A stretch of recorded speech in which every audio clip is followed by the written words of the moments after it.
გადაცემა პროფესიონალები.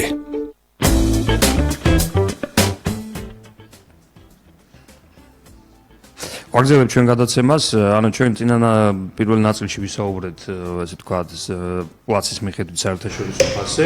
ხოდით ახლა ლოჯისტიკურ ნაწილზე გადავიდეთ. ტრანსპორტირება უშუალოდ, ტრანსპორტირება დაწყებული ანუ ეს ციკლი, რომელიც საკმაოდ შეიძლება ითქვას მნიშვნელოვანი ციკლია, იმიტომ რომ ის მოიცავს რამდენიმე კომპონენტს. აი თუ შეიძლება თითოეულ აი ამ კომპონენტთან დაკავშირებით, ახლა რა თქმა უნდა არის ზუსტი და მე რაღაც ესეთი ფასი, მომსახურების ფასზე რთულია საუბარი, მაგრამ მიახლოებით, იმიტომ რომ ჩვენ გარკვეული თქვენ ალგორითმი გაქვთ, ხარწამოქმნის ალგორითმი გაქვთ შექმნილი და შესაბამისად რომ საინტერესო იქნება აი ამ ნაწილიდან გამომდინარე ბოლოში უკვე ჩვენ ხარწამოქმნასთან დაკავშირებით და ეს თქვათ შემოჭრებები მიმოხილვა გავაკეთოთ. ამიტომ ხოდით პირველი ეს თქვათ აი ამ უშუალოდ ლოჯისტიკურ ნაწილში თითოეული კომპონენტთან დაკავშირებით რო ვისაუბროთ და შესაბამისად რაღაც აი ამ ფასებთან დაკავშირებით რომელიც აი მომსახურების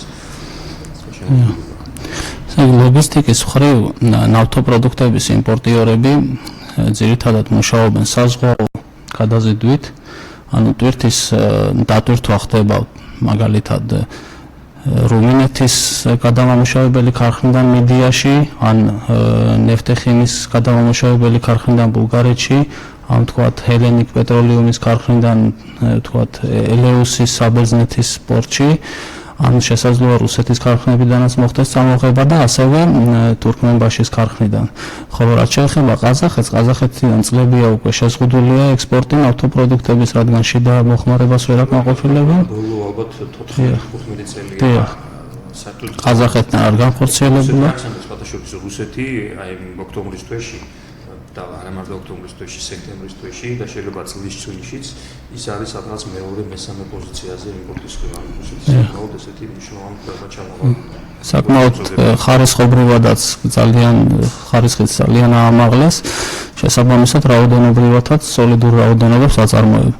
რაც შეეხება ლოგისტიკის კომპონენტებს, ესე იგი პირველი კომპონენტი ეს არის საზღვაო ფრახტი, ანუ გემის გადაზიდვის ღირებულება, რომელიც მნიშვნელოვანია დატვირთვის პორტიდან ტვირთის დაცლის პორტში, ანუ შავი ზღვის ან ხმელთაშუა ზღვის პორტებიდან საქართველოს ნავსადგურებში, ბათუმში, ფოთში ან ყულევში ტვირთის მოტანისათვის. ანუ პირველი კომპონენტია საზღვაო ფრახტი, გემის ტარიფი გადაზიდვის, შემდგომ ამას ემატება ტერმინალში გემიდან რეზერვუარებში გადატვირთვის ხარჯი. ხოლო შემდგომ ამას ემატება, რა თქმა უნდა, კომპონენტებში ასევე შეიცავს დაფინანსება, ასევე არის პლაცის მოძრავი არის და რადგან გრძელვადიან პერსპექტივაში ხდება ტვირთის გაყიდვა, კომპანიები იყენებენ ასევე ჰეჯირების მექანიზმს, რაც არის რისკის დაზღვევა ფასების დინამიურობიდან გამომდინარე. ასევე შიდა გადაზიდვის შემთხვევაში შესაძლებელია კომპანიამ ტვირთი წაიღოს ან სარკინიგზო გადაზიდვით, ან საავტომობილო გადაზიდვით. აი რაც შეეხება ახლა ამ ტარიფებს, მაგალითად ბათუმიდან თბილისამდე სარკინიგზო გადაზიდვის ტარიფი არის დაახლოებით $20. თუ დელეგესაც გავითვალისწინებთ, $18 და ემატება დელეგე, ხოლო საავტომობილო გადაზიდვის შემთხვევაში 1 ლიტრის გადაზიდვის ღირებულება, მაგალითად ბათუმიდან თბილისამდე არის 3 თეთრი. რაც დიახ, ანუ ესე გავამბრალოთ ახლა თქვათ 1200 ლიტრზე გავყოთ კურსზე, ანუ გამოგვივა დაახლოებით $15. შესაბამისად, საავტომობილო გადაზიდვის ტარიფი დაახლოებით $5 ერთ ტონაზე ნაკლებია ვიდრე სარკინიგზო გადაზიდვის ტარიფი. ძალიან დიდი რაოდენობის მოცულობით ტვირთია გადასაზიდი, კომპანიები დიდი აბსოლუტურად უმრავლეს შემთხვევაში იყენებენ რკინიგზის გადაზიდვებს. იყენებენ რკინიგზის გადაზიდვას გამოუვალ შემთხვევებში, რადგან მოცულობებიდან გამომდინარე იძულებული არიან, მაგრამ არის კომპანიები, რომლებსაც აქვთ იმის საშუალება, რომ დაცალონ ტვირთი რეზერვუარებში, ხოლო შემდგომ ავტოტრანსპორტით მოახდინონ გადანაწილება, თქვათ, ბათუმიდან ან ფოთიდან თბილისის ბაზაში, ხოლო შემდგომ შიდა ქსელში დაანაწილონ აღნიშნული საწვავი. აი ეს არის ძირითადი კომპონენტები. რა თქმა უნდა, ნებისმიერ გემის რაოდენობასა და სანაპირო რეზერვუარებში გადმოსვლის რაოდენობას ყოველთვის აქვს სხვაობები, რადგან გემი იზომება, თქვათ, წყალშიგით და სარიელი ადგილებით, ხოლო სარეზერვო რეზერვუარებში გადმოტვირთვის შემთხვევაში განსხვავდება აზოვის და აქედან გამომდინარე არის ასევე დანაკარგებიც გადაზიდვის პროცესში. შესაბამისად, ახლავს ავტომობილის გადაზიდვასაც ახლავს დანაკარგი, რადგან გარკვეული საწვავები ორ ტკდება, ან ხდება მათი შეკუმშვა, ამინდის პირობებიდან გამომდინარე, ხვედრითი წონასაც გავლენა აქვს, ამიტომ ძალიან ბევრი ფაქტორები მოქმედებს ლოგისტიკურ პროცესზე, რაც საერთო ჯამში აისახება შემდგომ სარეალიზაციო ფაზზე. და ინფლაციური აი, რაც შეეხება ახლა ინფლაციურ პროცესებს, აი მაგალითისთვის რო ავიღოთ ოქტომბრის, მაგალითად 3 ოქტომბერს ნავთობპროდუქტის იმპორტიორმა შემოიტანა საწვავი. და $100, ნუ მარტივად რო გამსაზღვროთ, $100 საწვავი დააკონვერტირა ლარში და გაყიდა, თქვათ, $257. შემდგომ კომპანიას, ვისაც კონსიგნაციით მიყიდა, ეს $257 ამ კომპანიამ დაუბრუნა 3 ნოემბერს. და 3 ნოემბერს უკვე უნდა რომ ისევ დააკონვერტიროს დოლარში, რომ წავიდეს ევროპულ ბაზარზე საქონელი შეიძინოს, $257 უკვე 2.57-ის მაგივრად დახვდა კურსი 2.73 ერთ თვეში. შეიცვალა 16 თეთრით. ამიტომ ნავთობპროდუქტის იმპორტიორს მოუწია $100 მაგივრად $94. ამიტომ დაკარგა მან $6 $100-ში. რაც არის 6%. ეს არის პროდუქტი, რომელიც კი ბატონო, მე ახლა ესე იგი დაახლოებით გამოვთვალე 1.400.000 ტონა ძლიური, გავყავი 12 თვეზე, გავამრავლე საშუალო ფაზზე და მივიღე დაახლოებით $70 მილიონი იმპორტი ნავთობპროდუქტების ყოველთვიურად. 70 მილიონი რო თქვა 100-ზე გავყოთ, მივიღეთ თქვა 700.000 და 700.000 რო გავამრავლოთ $6-ზე, უკვე მივიღეთ საკმაოდ დიდი თანხა. დაახლოებით $42 მილიონი დაკარგა იმპორტიორებმა ფაქტიურად ამ კურსის ცვალებადობის გამო. ამას ემატება ასევე მაღალი სპრედი. ყიდვა-გაყიდვას შორის მიუხედავად შესაძლებელია ბლუმბერგის კურსზეც იყოს მიბული, სპრედი, როცა ყიდით და შემდგომ ყიდულობთ, არის 3 თეთრი. $1-ზე. ანუ 3 თეთრი ეს არის ძალიან დიდი და კარგი იქნებოდა რომ არსებობდეს რაღაც მექანიზმი, რომელიც დაარეგულირებდა აი სპრედის მოცულობას და ასევე აღსანიშნავია ის ფაქტიც, რომ ეროვნული ბანკი ხშირად აღნიშნავს, რომ მათთვის მნიშვნელოვანია ინფლაციაზე ზემოქმედება. ანუ ინფლაცია ეს არის ფასების საერთო დონის ზრდა, მაგრამ ამასთანავე გასათვალისწინებელია კურსის ცვალებადობა, არასტაბილურობა, რადგან გონივრული პროგნოზირების გარეშე ნავთობპროდუქტების იმპორტიორებს უჭირთ მუშაობა, რადგან აზარალებს ბიზნესს. აი ასევე აღნიშნებოდა, რომ ესტონური საგადასახადო კოდექსი დადებით გავლენას იმოქმედებდა კომპანიებზე, რადგან დარჩენილი მოგება არ დაიბეგრებოდა მოგების გადასახადით, შემდგომ განხორციელებოდა რეინვესტირება. მაგრამ ასეთი კურსის არაპროგნოზირებადობით, ცვალებადობით, დანაკარგებით, რასაც კომპანიები ყოველთვიურად ნახულობენ. შესაბამისად, ამათ მოგება შეიძლება საერთოდ არ დარჩეთ. არის შემთხვევები, აი მაგალითად წვრილი მოვაჭრეები, თქვათ ლილოს ბაზრობა რო ავიღოთ პირობითად, ადამიანებს შემოაქვთ საქონელი და სტანდარტულად ისინი უკვე სტაბილურ კლიენტებს შესაძლებელია აძლევენ მისია და ეგრეთ წოდებული კრედიტში, ხო, საქონელს. შემდგომ ეს ადამიანი ხელფას აიღებს თვის ბოლოს უბრუნებს თანხას, მაგრამ ამ ადამიანმა რომ $100 $257 უდრიდა და შემდგომ ის $257 $94 გახდა, ავტომატურად დაკარგა ფული. ის მოგება, ის $20 თქვა, რაც შეიძლება დარჩენოდა $100 საქონლის რეალიზაციით, ის დაკარგა იმ ადამიანმა. შესაბამისად, საიდან დარჩება მოგება? შეეხეთ საკმაოდ მნიშვნელოვან თემას, კინოურ თემას ბიზნესისათვის ზოგადად საერთოდ რა თქმა უნდა ძალიან გაცილებით მარტივია, როდესაც თქვათ სალგე, ესე ვთქვათ, ქაღალდზე ვთვლით ჩვენ რაღაცას მარტივად ვთვლით, მაგრამ უშუალოდ ბიზნესი, უშუალოდ პროცესი, ოპერაციები, რომელიც საკმაოდ შემოგვიყვება, საკმაოდ რთული არის, საკმაოდ რისკის შემცველი არის, ეს აბსოლუტურად სხვა მომენტია. თქვენ ერთი კომპონენტი აღნიშნეთ აქ, კურსთა სხვაობები და ამ კურსთა სხვაობების უაღრესად ესეთი ძიმე და მნიშვნელოვანი სერიოზული გავლენა. დიდი კომპანიები ისე თუ ასე რაღაცნაირად კიდე აბალანსებთ, იმიტომ რომ მათ დიდი რესურსი გააჩნიათ, გაცილებით დიდი რესურსი გააჩნიათ და შესაბამისად მათ ისინი ნაკლებად მტკივნეულად იღებენ ამას, თუმცა რა თქმა უნდა მათთვისაც ეს საკმაოდ მძიმე და სერიოზული ესეთი მძიმე დარტყმა, თუმცა წული საშუალო კომპანიებისათვის ეს საკმაოდ მნიშვნელოვანი პრობლემაა. თქვენ ციფრებშიც აი სპეციალურად ახლა სანამ მოვიდოდი სტატისტიკის გვერდზე შევედი და იქ აი 9 თვის მონაცემები, მაგალითად იანვარ-სექტემბრის მონაცემებით საქართველოში იმპორტი განხორციელდა 5.6 მილიარდი დოლარის. ანუ ეს რომ გადავიყვანოთ ახლა ჩვენ თვიურ ციფრებში, გამოგვივა დაახლოებით ანუ ის გავლენა, რაც თქვათ $6 დანაკარგის გავლენა, რომ გავამრავლოთ თქვათ $6.2 მილიონ დოლარზე, ანუ 5.6 მილიარდი გავყოთ 12 თვეზე და გავყოთ 10-ზე. და ის $6 დანაკარგი თვეში, რომელიც კომპანიას ჰქონდათ, რომ გავამრავლოთ თქვათ $6.2 მილიონზე, მივიღებთ, რომ მხოლოდ ოქტომბერში კერძო სექტორიდან კურსთა სხვაობის, ანუ არაპროგნოზირებადობის და ასეთი ცვალებადობის გამო, კერძო სექტორიდან განხორციელდა $36 მილიონი ამოღება. ანუ ფაქტიურად ეს არის კერძო სექტორში და ემატება ასევე ჯიბეში ხელის ჩაყოფა და თანხის ამოღება.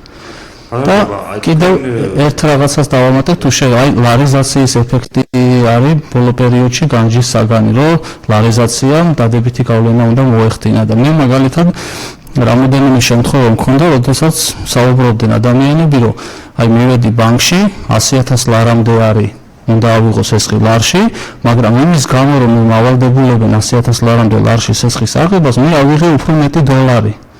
შესაბამისად ლარიზაციამ შესაძლოა გამოიწვია უკურეაქცია. თუ ადრე 100,000 ლარამდე იღებდა ლარში ეს ადამიანი, ეხლა ცდილობს 100,000 ლარზე მეტი აიღოს, ოღონდ დოლარში აიღოს, იმიტომ რომ მას დოლარი ჭირდება. შესაბამისად ასეთი რეგულაციებით, შეზღუდვებით ყოველთვის უნდა ვიფიქროთ უკურეაქციაზე, რამაც შესაძლოა გაცილებით მეტი დოლარის აღება გამოიწვია, ვიდრე ლარზე მოთხოვნის გაზრდა. რა ჩვენ ბოლო ნაწილში მინდა რომ ვისაუბროთ ასევე კურსთან დაკავშირებით, თქვა თქვენი შეხედულება, რა გაუფასურება, კისერი გაუფასურება, ასე ვთქვათ, ლარის დოლართან მიმართებაში, თუმცა მანამდე მოდი დავასრულოთ ეს ჩვენი საკითხი, ანუ ფასწავლების პროცესის დროს თქვენ კიდე გამომერები უშუალოდ კომპანია ხართ, რომელიც ამ მოვაწეობთ, როგორც დამზიდავი სატრანსპორტო კომპანია და გარდა ამისა თქვენ გაქვთ ცდომა მათ შორის ეს საერთაშორისო ფასები თქვათ დაწყებული ამ ლოჯისტიკური ფერაც გარდა ამისა ბევრი კომპანია პარტნიორია რომელიც თქვენთან ურთიერთობს საბოლოოდ რა გამოვიდა თქვათ თქვენი გათვლით დღეს კომპანიები რას ფასდანამატზე და ფასდანამატით ოპერირებენ საშუალოდ მე ეს დავთვალე მაშინ კურსი გაცილებით ნაკლები იყო შემდგომ კიდევ აიწია შესაბამისად იყო გავლენა კურსთან შორის სხვაობის ბატონო კურსი მაიწია და ყველა ვარიანტი ჩვენთან ფასები არ დაკორექტირებული შესაბამისად უფრო შემცირდა ის სავარაუდო მოგება რაც შეიძლება ქონოდათ მაგრამ საშუალოდ მე გამოვიყვანა 14 თეთრი 14-დან 18 თეთრამდე მაგრამ ამ 14 თეთრს ასევე აღნიშნე რომ აი მაგათ ამ 6%-იანი კურსთა ცვალებადობის გავლენა ხო თქვა 2 ლარი რო ავიღოთ 200 თეთრი რო 6%-ზე გავამრავლოთ მივიღეთ 12 თეთრი ამიტომ ამ 14 თეთრს ეს კურსის გავლენა აკლებს კიდე 12 თეთრს. ამიტომ სავარაუდოდ, აი რეალური რაც შეიძლება კომპანიას დარჩეს, ეს იყოს 2-დან 5 თეთრამდე. მიმდინარე ეტაპზე, როდესაც ლარი უფასურდება, ფასების კოეფიციენტი. ეს სადაგავაზეს, რომ აი ამ პერიოდში, როდესაც ნახეთ როგორი სიტუაცია, ბაზარზე არის ძალიან დიდი კონკურენცია, ანუ კონკრეტულ რიგ კომპანიებს, მათ შორის წვრილი საშუალო კომპანიებს, რომელმაც იმპორტი განახორციელეს მიმდინარე დღეებში და ამ დროს უკვე გაზრდილი არის საერთაშორისო ფასი, იმიტომ რომ ნავთობზე ფასი გაიზარდა სადღაც $62-ზე, პაცის მიხედვითაც ბენზინის ფასი, ასევე დიზელის ფასი არის მნიშვნელოვნად მომატებული და მათ შესაბამისად ამ გაზრდილი ფასით შემოიტანეს ეს პროდუქტი, ამას დახვდა ის რომ ლარი არის მნიშვნელოვნად გაუფასურებული, ამ დროს ბაზარზე სიტუაცია არ იცვლება, ანუ ბაზარზეა კონკურენცია და შესაბამისად აი ამ ფასებში, რა ფასებშიც არის რომელიმე კომპანიისთვის დღეს ფასის მომატება, რეალური ფასის დადება ეს ნიშნავს რომ ის პროდუქტს ვერ გაყიდის, ამიტომ ის იძულებული ამ ბაზარს მიყვეს, ხო? ამ შემთხვევაში ჩვენ რეალურად ვართ იმ რეალობის წინაშე რომ ბევრი კომპანია დღეს თუ შეიძლება კიდევ ერთ დავამატებ. ანუ აქ იყო კიდე საუბარი რომ აი ბრენდირებულ ავტოგასამართ სადგურები და არაბრენდირებულები რატოა სხვაობა. ხო, ანუ ბრენდირებულ ავტოგასამართ სადგურს აქვს ქსელი, აი ჩემი დაკვირვებით, რაც მე მოვიპოვე ინფორმაცია, ასევე ყავს მენეჯმენტი საკმაოდ დიდი, ანუ თანამშრომლების რაოდენობა დიდი, შესაბამისად საოპერაციო ხარჯი ბრენდირებულს და არაბრენდირებულს განსხვავდება. აი თუ ბრენდირებული შემთხვევაში არის პირობითად $50 ერთ ტონაზე, საოპერაციო ხარჯი არაბრენდირებული შემთხვევაში შეიძლება იყოს $10. ასევე იმის გათვალისწინებით, რომ ბრენდირებულს აქვს ქსელი და შესაძლებელია იმის გამო, რომ ქსელი შეინარჩუნოს გარკვეული ავტოგასამართ სადგურები არ მუშაობდეს მოგებაზე, ბრენდირებულს შესაძლოა უწევდეს ანუ ნაკლებად უფრო მეტად მომგებიანი და ნაკლებად მომგებიანის დაფინანსება იმისათვის, რომ ქსელი ანუ ძალიან ბევრი ფაქტორები არის გასათვალისწინებელი ამ პროცესში. იმიტომ რომ ბრენდირებულის, თქვა ბრენდირებულ ქსელს და ეს ქსელები დღეს თქვა ბრენდირებულებს ასე მეტი გასამართ სადგური არის ბევრი ისეთ ადგილას რეგიონში, სადაც ის ალბათ წამგებიანი, იმიტომ რეალურად აქტიურად იქ უბრალოდ იმის გამო რომ კონკრეტულად მან მომსახურების გეოგრაფიული არეალი შექმნას და შესაბამისად ის ადგილები, სადაც მომგებიანია, ის აბალანსებს, რა თქმა უნდა, ამაში მართალი ხართ, იმიტომ რომ და ასევე კიდევ ერთი რაღაც არის გასათვალისწინებელი, თქვათ ის დიდი ქსელები, თქვათ ბრენდირებული ავტოგასამართ სადგურები ძირითადად მიბმულები არიან კონკრეტულ ქარხნებს.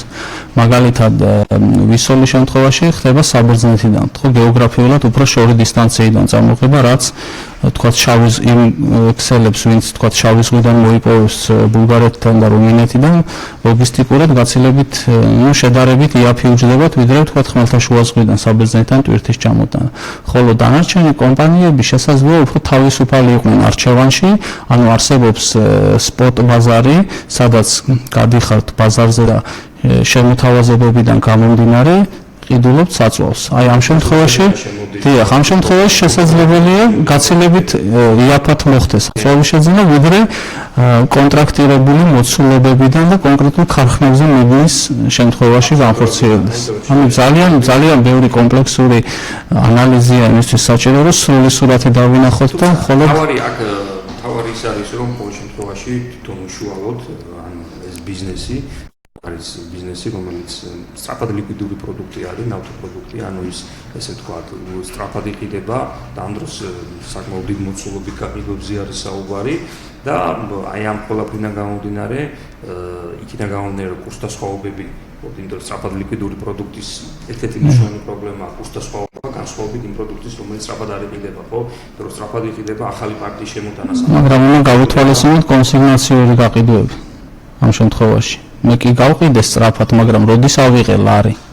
მე შეიძლება დღეს გავყიდე 247 ლარად პირობითად $100 ეკვივალენტი 3 ოქტომბრის, ხო, მაგრამ თანხა ავიღე 3 ნოემბერს, როცა უკვე 263 გახდა. ამიტომ ეს მოქმედებს აქტუალურად. კი ბატონო, იმიტომ რომ დღეს კოოპერატიული მოხმარებელი ეს ყველა სეგმენტში არის, რომელიც აი ამ სეგმენტს, კონსიგნაციულ სეგმენტს, ვთქვათ, ეს კონსიგნაციული სეგმენტი არის მნიშვნელოვანი ნაწილი და თუნდაც ის რომ სწრაფად ლიკვიდური პროდუქტია, თქვათ, გაყიდე ხო პროდუქტი, შენ ვალდებული ხარ მიმდინარე კურსითაც, რომელიც ძალიან მაღალი კურსია დღეს, ხო, ძულებული ხარ შენ დოლარი იყიდო, იმიტომ რომ კონტრაქტი დოლარშია და ესეც რა თქმა უნდა მტკივნეობდა საკმაოდ მნიშვნელოვანი თემაა. თუმცა realობაში მოდით ესე ვთქვათ, რომ ის რაც გარედან რაღაც უფრო ლამაზ და ესეთ რეალ ნათლქვერებში ჩანს და ეს წარმოდგენა არის უშუალოდ როდესაც დაინტერესებული ადამიანი უფრო სიგნალში შედის ამ საკითხებთან დაკავშირებით, რა თქმა უნდა, ამ ყველაფერს ესე ვერ ხედავს და ესე ვერ არიქოს, იმიტომ რომ ძალიან ბევრი კომპანია, რომელიც ამ ბაზარზე ოპერირებს და გაკოტრდა სწორედ იმის გამო, რომ არასწორი მენეჯმენტი, არასწორი ორგანიზება ბიზნესის, არასწორი გათვლები, რისკები, მათ შორის იმპორტი, ეს არ არის ხო მარტო კურსთა სხვაობებს დამოკიდებული საკითხები, ეს არის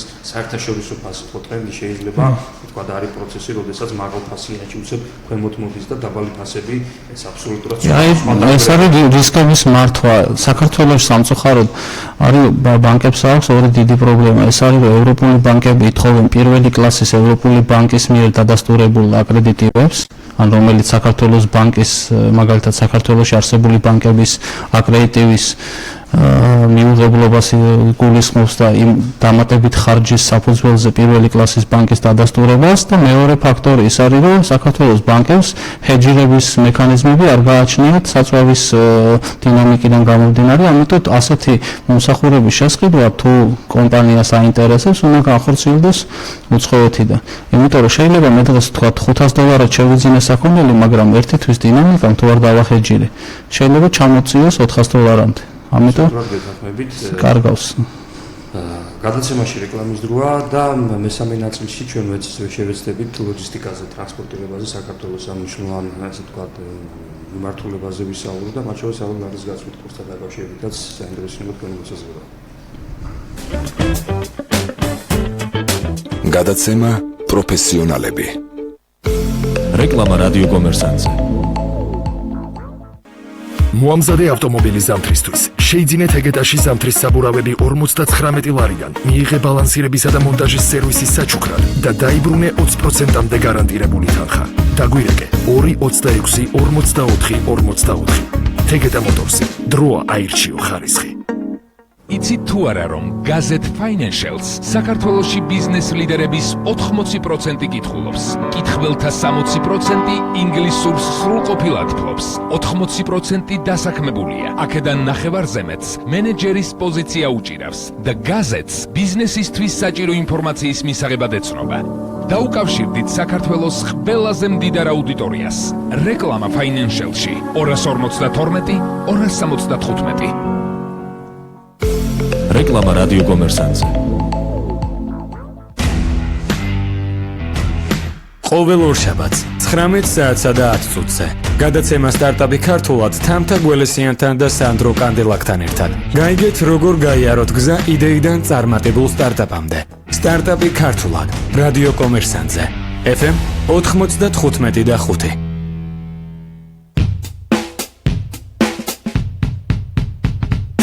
ბაზრის ბანკი წარმოგიდგენთ პროექტს ეკონომისტის დრო რადიო კომერსანტზე. ყოველ ხუთშაბათს 19 საათსა და 10 წუთზე ლევანქის დაურთან ერთად. კითხვები, რომელიც არსებობს და პასუხები, რომელიც ქმნის თქვენს ცხოვრებას. ეკონომისტის დრო რადიო კომერსანტზე. FM 95.5. გადაცემა პროფესიონალები. ვაგზელებთ ჩვენ გადაცემას, ბატონო ჯაბა, როგორ უყურებთ საქართველოს პოტენციალს ქვეყანას, რომელსაც შეუძლია გახდეს, ვართ საზღვაო ქვეყანა, მაგრამ გახდეს თუნდაც რეგიონისთვის მნიშვნელოვანი საზღვაო ქვეყანა. ესე იგი, ამასთან დაკავშირებით ასევე გარკვეული ანალიზი მქონდა გაკეთებული საქართველოს დარგობრივი განვითარების პერსპექტივებთან დაკავშირებით და ასე სხვადასხვა ქვეყნების მაგალითები ვნახე, მაგალითად წარმატებული საზღვაო ქვეყანა კვიპროსი და ასევე მალტა.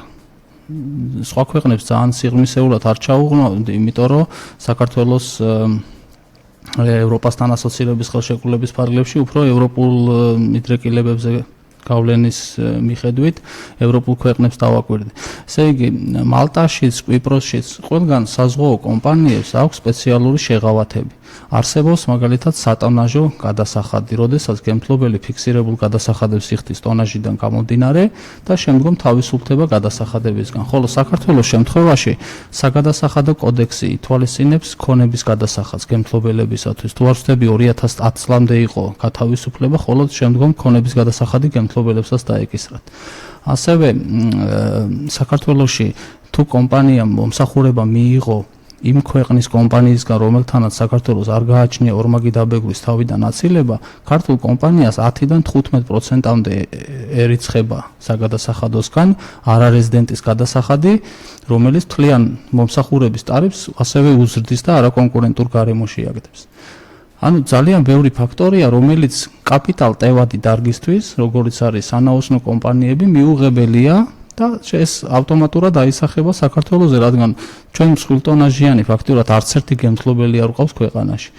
მიუხედავად ამისა, უნდა გავითვალისწინოთ, აი თურქეთს ძალიან დიდი პოტენციალი აქვს საზღვაო დარგის მხრივ, მსხვილი გემთლობელები, რომლებიც სხვადასხვა მიზეზების გამო შესაძლოა კვიპროსში არ წავიდნენ სამუშაოდ, მაგრამ ჩვენ მეზობლად მოვიდნენ საქართველოში, თუ საქართველოს შეუქმნის შესაბამის გარემოს საუბარია საკანონმდებლო დონეზე. დიახ, ძალიან არავითარი დანახარჯები არ არის საჭირო. ერთადერთი მცირედი ცვლილებები არის საჭირო საგადასახადო კოდექსში, რაც თუ მიმართეთ თქვა დარგობრივი ეკონომიკის კომიტეტს პარლამენტში თქვა რამდენიმეჯერ მქონდათ მცდელობა უშუალოდ პრემიერ-მინისტრს მიმართე წერილობით, შემდგომ იყო განხილვა სხვადასხვა სამინისტროებში, მათ შორის ფინანსთა და ეკონომიკის სამინისტროში, მაგრამ რატომღაც ეს საკითხი არ დაიძრა. ამიტომ ამ ბოლო პერიოდში შევეცადე უფრო სიღრმისეულად ევროპული ქვეყნების მაგალითი მომიყვანა. მაგალითად საუბარი არის ბოლო პერიოდში ასევე არასამთავრობო ორგანიზაციები და დარგის ექსპერტები ავიაციის მხრივ აღნიშნავენ, რომ საქართველოში საავიაციო ჰაბის განვითარების პერსპექტივა არსებობს და იყო კონტრარგუმენტი, რომ საქართველო მცირე ქვეყანაა, მაგრამ ამასთან დაკავშირებითაც აი ნახე დუბაის მაგალითი. დუბაი არ არის ნავთობის მდიდარი ემირატი, მაგრამ მიუხედავად ამისა ავიაციის წილი თლიან შიდა პროდუქტში არის 55 მილიარდი დოლარი. წარმოიდგინეთ, ხოლოდ ავიაციის წილი 55 მილიარდია, როცა საქართველოს მცირე ტერიტორია აქვს და მოსახლეობა საქართველოს მცირე. და ძირითადად ექსპატრიატები არის, უცხოელები ჩადიან სამუშაოდ. ხოლო საქართველოს თლიანი შიდა პროდუქტი არის 14 მილიარდი თუ არ ვცდები. საქართველოს სხვადასხვა ავიაცია ძალიან საინტერესო თემა შეეხეთ, მაგრამ კომპანია რომელიც საქართველოში ოპერირებს, პარალელურად ის ოპერირებს თურქეთში, ხო? და შესაბამისად ის თავის კონკურენტს, მოდით ესე ვთქვათ, ხო, საქართველოში, ანუ ჩვენ გვინდა ხაბი გავხდეთ და რა თქმა უნდა ეს ძალიან კაია, მაგრამ თვითონ ეს კომპანია, რომელიც საქართველოში, ასე ვთქვათ, მართავს ხო ჩვენთან. აი ამასთან დაკავშირებით, დიახ, ამასთან დაკავშირებით აქტიურად სხვადასხვა სიუჟეტებში, აი ჰაბ ჯორჯია არის არასამთავრობო ორგანიზაცია, რომელთანაც დიახ, საქართველოში ძალიან აქტიურად საუბრობენ ავიაციის ჰაბის განვითარებაზე, სხვადასხვა ბიზნეს ჰაბის და ასე შემდეგ, მაგრამ რატომღაც ჩვენ აბსოლუტურად სწორად ვთქვით, რომ ჩვენ რა თქმა უნდა საქართველოს ხო გეოპოლიტიკური ვითარები ჩვენ ვართ ქვეყანა, რომელსაც გააჩნია მნიშვნელოვანი ადგილი გეოგრაფიულ სივრცეში, მსოფლიო გეოგრაფიულ სივრცეში და ჩვენ ამით ესე ვთქვათ, სწორედ აი აქედან გამომდინარე პოლიტიკური და ეკონომიკური დივიდენდების მიღება გვინდა და რა თქმა უნდა ჩვენ უნდა შევუწყოთ ყველანაირად ხელი, ანუ ინსტიტუციური რეფორმებით, საგადასახადო რეფორმებით, რომ ჩვენ გავხდეთ როგორც ავიაციო ხაბი, ასევე საზღვაო ხაბიც. ეს რა თქმა უნდა აუცილებლად უნდა მოხდეს, იმიტომ რომ ჩვენ თუ სწრაფი ეკონომიკის დის. მნიშვნელოვანია კიდე ერთი ფაქტორის გათვალისწინება, აი საქართველოში განავითარეს თავისუფალი ინდუსტრიული ზონები, ხო, ფოთში, ქუთაისში, თბილისში, მაგრამ ის ეფექტი, რაცაც ელოდნენ, ვერ მიიღეს, იმიტომ რომ კომპანიებს ინდუსტრიასთან ერთად, ანუ ქარხანასთან ერთად აინტერესებს სერვისების განვითარება, ვთქვათ, ლოგისტიკური კომპანიის დაფუძნება და მართვა, სავაჭრო კომპანიის დაფუძნება და მართვა, რომელიც დღევანდელი ინდუსტრიული ზონის შესახებ კანონების მიხედვით შეუძლებელია. ამიტომ აი ამასთან დაკავშირებითაც დუბაიში არის ძალიან წარმატებული თავისუფალი ზონა, DMCC ქვია, Dubai Multi Commodity Center, ასევე აი ამასთან დაკავშირებითაც გავაკეთე ანალიზი და კარგი იქნებოდა, რომ ანაკლიას სარკინიგზოსთან დაკავშირებით, რკინიგზის გადაზიდვებთან დაკავშირებით რა სიტყვით? რკინიგზის გადაზიდვებთან დაკავშირებით, როგორც გითხარი, მარტივი მაგალითი, შიდა გადაზიდვის შემთხვევაში ბათუმი-თბილისი ტარიფი არის $20, ხოლო საავტომობილო გამოდის დაახლოებით $15, შეიძლება ანუ $5 თუ ჩვენ 1.400.000 1.4 მილიონ ტონას ავიღებთ იმპორტის მოცულს, ხო, რკინიგზის გადაზიდვა პირობითად 7 მილიონით უფრო ძვირია, ვიდრე საავტომობილო გადაზიდვა. რაც ასევე აისახება. რადგან პრობლემაა სწორედ ტარიფში არის ალბათ. ტარიფში არის $5 1 ტონაზე, ეს ძალიან დიდი სხვაობა. ამიტომ მიდის გადართვა ავტოტრანსპორტზე. ავტოტრანსპორტზე როცა გადართვა მიდის, ეკოლოგია ზიანდება გამონაბოლ ქვისგან. რა თქმა უნდა, გზები ზიანდება, ინფრასტრუქტურის სამინისტროს და ბიუჯეტს უფრო მეტი ხარჯის გაწევა უწევს, როცა საქართველოს რკინიგზას, აი მაგალითად ბოლო 5-6 წლის ანალიზი რო გავაკეთეთ ტვირთბრუნვებთან დაკავშირებით, 50% აქვს შემცირება ტვირთბრუნვების. იმიტომ რომ არ არის უფრო ესეთი მოქნილი ტარიფი არ არის და არ არის კლიენტზე ორიენტირებული. ის დროზე და კონკურენციაზეა. დიახ, ანუ იმის მაგივრად რომ გზები არ გავაუბედუროთ, ხო, ეს ავტომანქანაზე ეკოლოგია არ დავაზიანოთ, ხო, შეიძლებოდა რომ ეს ტარიფი დაწეულიყო, შესაბამისად ეს ავტოტრანსპორტი გადაერთვებოდა რკინიგზაზე და უფრო ეფექტიანი გახდებოდა სარკინიგზო გადაზიდვა და უფრო სწრაფი და უფრო მოცულობითი იქნებოდა. ანუ შიდა გადაზიდვებს შეუწყობდა ხელს. შეიძლება ერთი ბაზიდან მეორეში უკვე მანქანით არ წავიღოთ და წავიღოთ რკინიგზით. შეიძლება იმ ბაზებმა უფრო მეტმა თქვა ჩიხები დაამატონ სარკინიგზო გადაზიდვის განვითარებისთვის. ეს ყველაფერი დადებითად აისახება ჩვენს ინფრასტრუქტურას. ტარიფი იაფთება, შესაბამისად ეს პროდუქტის ფასადს დაეტყობა და გარდა $5 ფაქტორი ახსენეთ ის რომ თქვა ტრასები განიტვირთება ხო? ამ სატრანსპორტო იმაზე მოძრაობა. ბათუმიდან თბილისში ფაქტიურად შეუძლებელია ჩამოსვლა, იმიტომ რომ უმეტესწილად გზები არის უწყვეტი ხაზი, ვერ გადაკვეთავ, რადგან დაჯარიმდები, ასევე ჭკვიანი კამერები, მაქსიმალურად შეიზღუდა მძღოლი, გადაადგილების სიჩქარე შეიზღუდა. აი ამასთანავე ანალოგიას ვაკეთებდი, თქვათ თვითრინავით რო ჩავიდე თბილისიდან ბათუმში დაახლოებით 50 წუთი დამჭირდა, ხოლო რკინიგზის შემთხვევაში თუ არ ვცდები 5 საათზე მეტი დამჭირდა.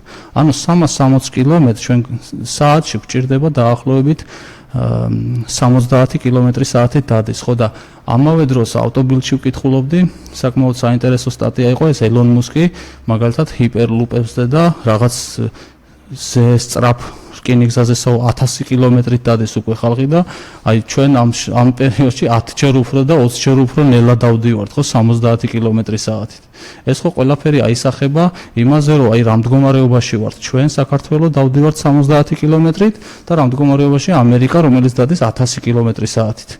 აი ეს ყველაფერი შესაძლოა ძალიან მარტივად სამწუხაროდ ეს რეალობა გვაქვს და რა თქმა უნდა დღეს მსოფლიო დინამიურად ვითარდება და მათ შორის სწორედ ეს ლოჯისტიკური საკითხი, ინფრასტრუქტურის განვითარება ეს არის ესეთი საკვანძო საკითხი ნებისმიერი ქვეყნის ესე თქვა სწრაფი განვითარების, მათ შორის ეკონომიკური განვითარების საქმეში მე მინდა ორიოდეს თქვით რო შევეხოთ აი ლარის გაცვლით კურსთან დაკავშირებით დოლართან მიმართებაში თქვენ რა პროგნოზი გაქვთ? აი ლარის გაცვლით კურსთან დაკავშირებით სხვადასხვის რამოდენიმე დღის წინ საკმაოდ საინტერესო სტატია იყო კვირის პალიტრაში, სადაც ეკონომიკის ანალიტიკოსი თვალსდები ვაჟა კაპანაძე აი ძალიან საინტერესო, აი ყველაზე ისეთ რეალურ მიმოხილვას აკეთებდა, რაც წამიკითხია და ასევე ვლადიმერ პაპავა, ეკონომისტი აღნიშნავდა, რომ ეროვნული ბანკის აი ეძახიან ინფლაციურ ტარგეტირებას, მიზნობრივი ინფლაციის განსაზღვრა არის ფაქტიურად არაეფექტური. რადგან ეროვნულმა ბანკმა ხო თქვეს, რომ ჩვენი ყველაზე მნიშვნელოვანი ჩვენთვის არის, რომ ინფლაციაზე გავლენა ხო, მიზნობრივი ინფლაცია განისაზღვრა 4%-ით, მაგრამ რეალურად მივიღეთ 6% და უფრო მეტი. ანუ ის ინფლაციასაც ვერ აკონტროლებს, გამოდის და ის მექანიზმი, რასაც იყენებს, არასწორია. აი ახლა კვირის პალიტრის სტატიას დავუბრუნდეთ ბატონი ვაჟას მიმოხილვას. აი აღნიშნული იყო ძალიან ასეთი მარტივი კორელაცია, ანუ ბანკების მოგება და ეკონომიკური ზრდა. ხშირ შემთხვევაში ბანკების მოგება და ეკონომიკური ზრდა უნდა იყოს ერთმანეთთან მეტნაკლებად კორელაციაში, აი როგორც მაგალითად ნავთობის დინამიკა და პლაცის დინამიკა არის იგივენაირად. მაგრამ ამ შემთხვევაში ეკონომიკური ზრდა არის 4%, ხოლო ბანკების ყოველ წელს ზემოგებაზე საუბრობენ, თქვათ ორნიშნულიან ზრდაზე საუბრობენ მოგების. ანუ შესაბამისად პრობლემა უნდა ვეძებოთ იმაში, რომ საქართველოში არ არის დიდი რაოდენობის ისეთი მსხვილი მოთამაშე ბანკი და შესაძლოა ასეთ მდგომარეობას კონდეს გავლენა უშუალოდ კურსის ასეთ თამაშზე, რომელიც ახდენს უშუალოდ კერძო სექტორიდან ფულის ამოქაჩვას. ანუ თქვენ ძალიან სპეკულაციურ დიახ, ანუ ჩვეულებრივი დიახ, როცა თუ არ არსებობს რეგულირების მექანიზმი, ჩვეულებრივად ბიზნესმენია სამეწარმეო საქმიანობა არის არაერთჯერადი საქმიანობა, რომელიც ხორციელდება მოგების მიზნით. ნებისმიერი ბიზნესმენი ახლა თუ ერთი ბანკი აკეთებს აქედან მოგებას, შესაბამისად მეორე ბანკი დევიაციას, ასე ვთქვათ, ვერ გააკეთებს. ხომ უნდა გაყვეს დინამიკას და ავტომატურად შესაძლებელია ასეთ მოქმედებებში ჩაერთვენ იმ პირობებში, როდესაც არ არსებობს რეგულირების მექანიზმები.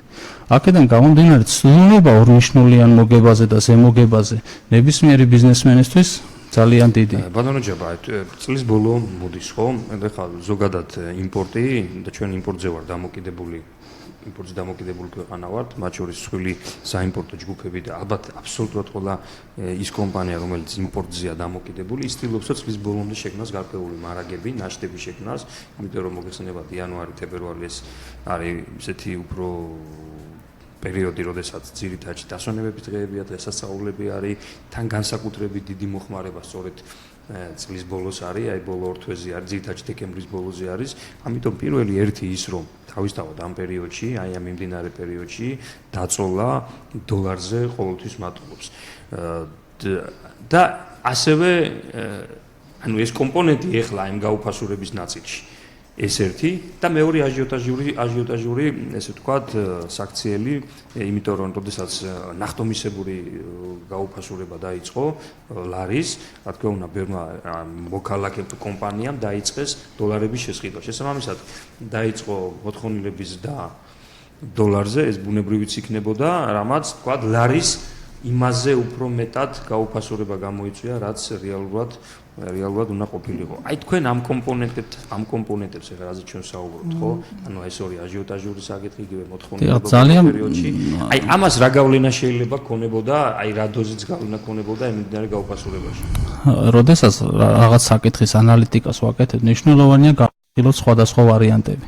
ანუ ერთი ვარიანტი შეიძლება დავაბრალოთ მოლოდინებს, ხო, როგორც აღინიშნა. მეორე ვერსია შეიძლება დავაბრალოთ გაურჩა, იმიტომ რომ არჩევნების მერე იყო სწორედ შექმნილი მოლოდინი, არჩევნების მერე ალბათ დიდი ალბათობით გაუფასურდებოდა, რომელმაც რა თქმა უნდა ფსიქოლოგიურად ალბათ. ანუ დავაბრალოთ, ერთი ვერსია განვიხილოთ მოლოდინები, მეორე ვერსია განვიხილოთ ის, რომ არაგების შევსება მოხდა, მესამე ვერსია ასევე პარალელი გავალოთ, რომ ეკონომიკა 4%-ით იზრდება და ბანკების ზემოგებაზე ორნიშნულიან მოგებას ნახულობენ.